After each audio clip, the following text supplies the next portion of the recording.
Come for a ride with me.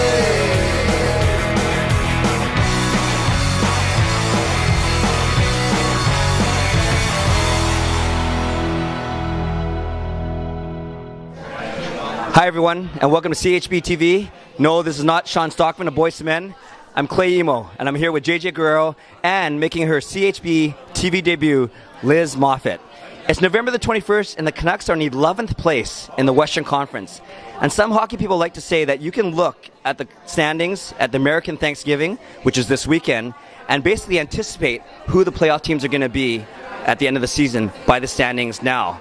Well, if that's the case, the Canucks are on the outside looking in. And yes, there's bound to be a couple of exceptions, but we're asking today, with the Canucks, is it what you see is what you get? We're going to talk about a couple good things and a couple bad things. Let's start with the good, and let's start with Liz. I think Chris Higgins has been great. He's tied with Henrik Sedin right now for 7 goals. And he has 11 points, I think, and that puts him on pace for 30 goals this season. And I definitely see him as a 30-goal player. I think he can do it. I was really impressed with him last year when we picked him up, especially during the playoffs. I thought he got some really important game winners for us, and and he's been really good. I never yelled at him at my TV, which I think is always a good sign. That's usually a good barometer. How much Lizz Moffat yells at a player? Pretty much. Yeah. Colin right there, actually. Yeah. How much does Moffat scream at the TV? HDMF something. Yeah, Chris Higgins would get like a 0 on the yelling. He does good stuff. I think he really is as good as we're thinking he is right now. Awesome. So that's one thumbs up for Higgins. Let's talk about another H I think you want to talk about. Yeah, one of the good things I think the start of the year is play of Cody Hodgson. We're all hoping that this is a year that Cody finally cracks the lineup, and I think he's done a pretty good job. 9 points in 20 games, puts him on pace for about 36 points. That's what we do here at CHB TV. We're good at math. We're not Canucks Army good, Clay, but no, not that good. No one is. But, you look at Hodgson, he's on pace for about 12 goals, 30 points. And, if you look at the rookie seasons of some of our elite players right now, you look at the Sedins, the rookie season, about 30 points. Kessler, rookie season, about 30 points. Kind of see where I'm getting at here, right? I see where you're going. Actually, I don't. Keep going. Well, I'm not going to say Hodgson's going to win the Art Ross and the Selke anytime soon, but, the key thing is I think he's had a really good start. He's definitely headed down the right path, and he's had some good opportunities to play with, offensive players. I don't think he's had that opportunity before. He's playing with Booth, he's playing with Kessler, he's got some time in the power play, so, thumbs up for Hodgson. Awesome. You guys have talked about two forwards. I'm going to talk about one defenseman. Alex Edler, 16 points in 20 games. Using my good Asian math skills, that's 64 points extrapolated. I don't know if he's going to get to 64, but I think he'll definitely get over 50, especially if he stays shooting on the power play, finding some sticks that don't shatter upon impact. And I think he's going to have a great time and make up for the loss of Christian Ehrhoff. Okay, Higgins, Hodgson, Edler, good. Let's talk about what you see is what you get and some players that aren't doing so well. Well, Manny Malhotra, no goals.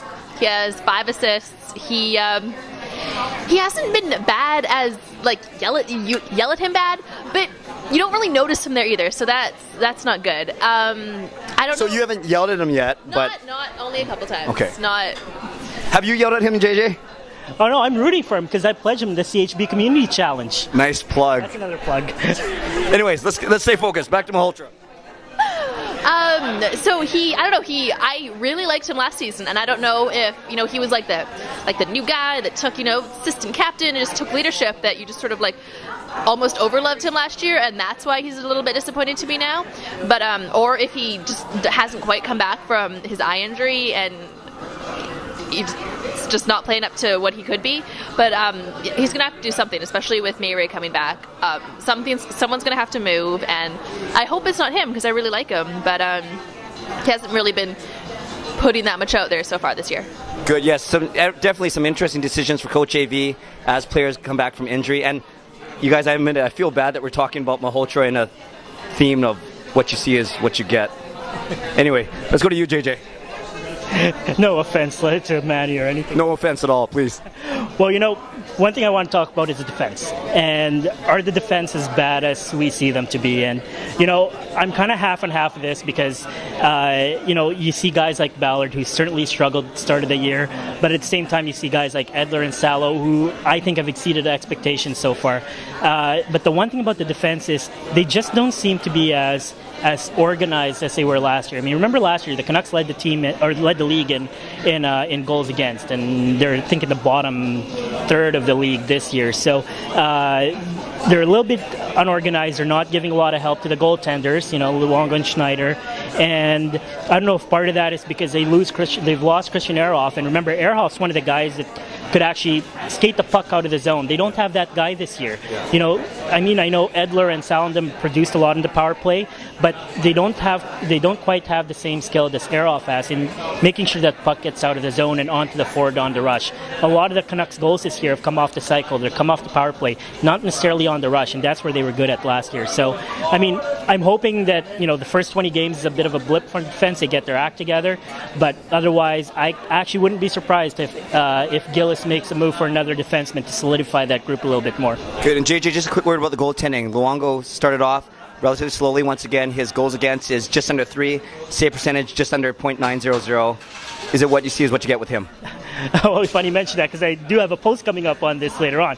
All about the plugs at CHB. If you look at Luongo's numbers in October, there are some bad numbers there. There's no doubt about that. 3.54 goals against, .896 save percentage.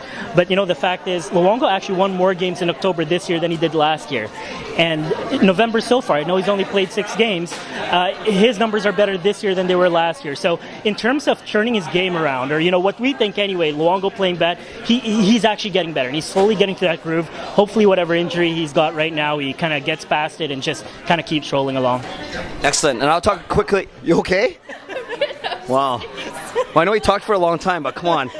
And I'm going to talk about Ryan Kessler. Yeah, that was gross. There's no cuts on CHB TV. We don't need them. Ryan Kessler, he missed the first 5 games of the year. He's got 2 goals in his 15 games. Extrapolate that, again, using good math skills, to 75 games and 10 goals. I definitely think he's a much better player than 10 goals a year. I hope to see him up in the 20-25 range. He's going to have to push a little bit. His play is improving, but maybe he did come back a little early. We know he's a proud player. He's a strong player. He's strong-willed, and I hope that things get better for him. Speaking of things getting better, Liz, good job. Once you get more experience like JJ, you'll be able to talk more and monopolize the microphone. How you feeling? You all right? I think it went pretty good. I think my first night back or here was Sidney Crosby's first night, so I think that says something. Comparable, 4 points versus, at least so far, versus a wonderful debut. Where does Crosby rank in your how much does Moffat scream meter? I don't get to watch a lot of Pittsburgh games, so there's not much yelling opportunities. But look for a future post, how much does Liz scream at players? Speaking of screaming, we look for the Canucks to scream to the top of the standings. I'm just glad you didn't go to Del Weiss on that one. That's disgusting. Anything else? Anything else you want to wreck or talk about? All right, Canucks versus Avalanche this Wednesday. You remember this time last year, the Canucks turned their season around by going on a rapid tear throughout November, December, and January. Let's hope they can do it again. Take care, CanucksHockeyBlog.com. Check us out.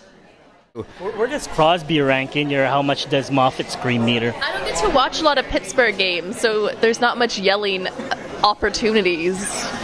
But look for a future post, how much does Liz scream at players? Speaking of screaming, we look for the Canucks to scream to the top of the standings. I'm just glad you didn't go to Del Weiss on that one. That's disgusting. Anything else? Anything else you want to wreck or talk about? All right, Canucks versus Avalanche this Wednesday. You remember this time last year, the Canucks turned their season around by going on a rapid tear throughout November, December, and January. Let's hope they can do it again. Take care, CanucksHockeyBlog.com. Check us out. Liz is going to quit after this. Good job. Good job. Looking good and good at math.